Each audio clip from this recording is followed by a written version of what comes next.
Ganun. Tapos, Mabait po. sige, next. Anong klase ng lalaki?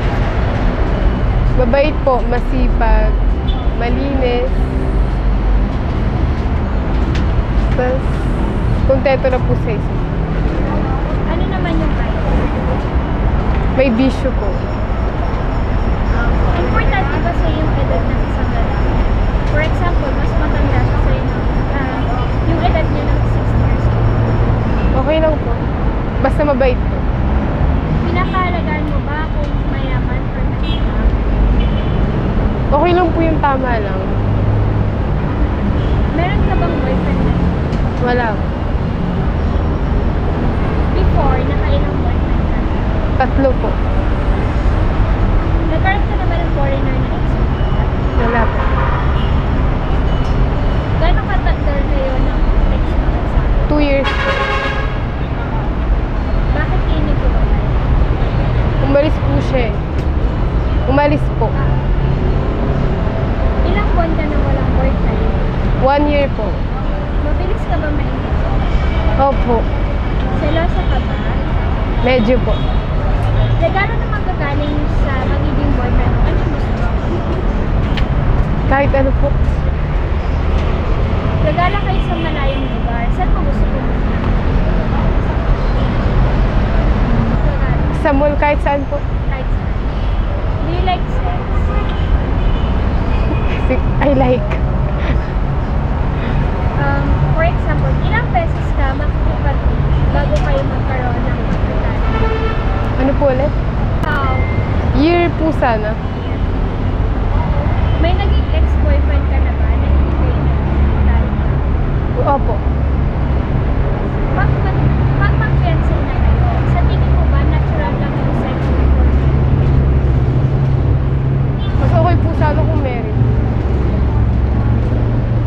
If ever kasal na kayo at may asawa ka na, ilang beses mo gusto sa isang linggo makipagtalo sa asawa mo?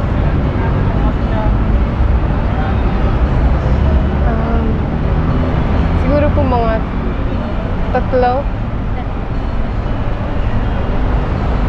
Trabaho, magulang, bagong pamilya kasama yung asawa mo. Ano yung pinaka-top priority?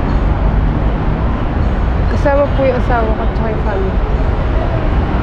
Gusto mo ba pumunta sa Japan? Opo. Ano sa tingin mo yung bansang Japan? Hindi ko po alam eh. How about naman yung first impression mo sa mga Japanese na lalaki?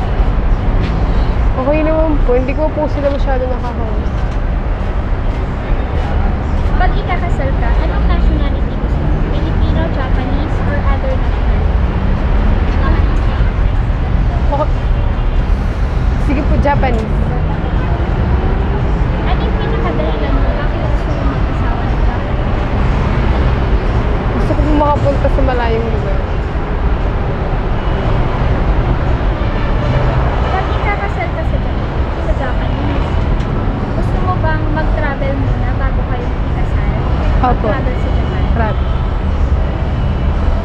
Ano gusto mong gawin pag nandun ka? Gumala po. Pag mag-work ka sa Japan, anong gusto mo?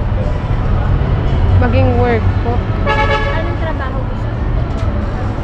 Mga sales lady po ako. Magkano yung gusto mong sahod pag nasa Japan ka? 50,000. 50,000. Ano yung gamit ng magiging sahod mo? Saan mo siya gagawin? Tulong po sa family ko. Magre-request ka ba sa asawa mo ng assistance para sa asawa mo?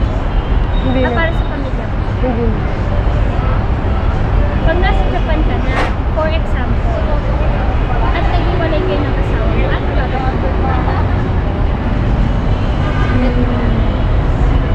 Tatawag po ako sa kung sino ko po pwede kong tawagan. Okay, last question is, anong pangarap mo? Yumaman. Ano? Maihawin yung family ko sa hirap. Yun lang. Apo. Thank you po. Bye-bye.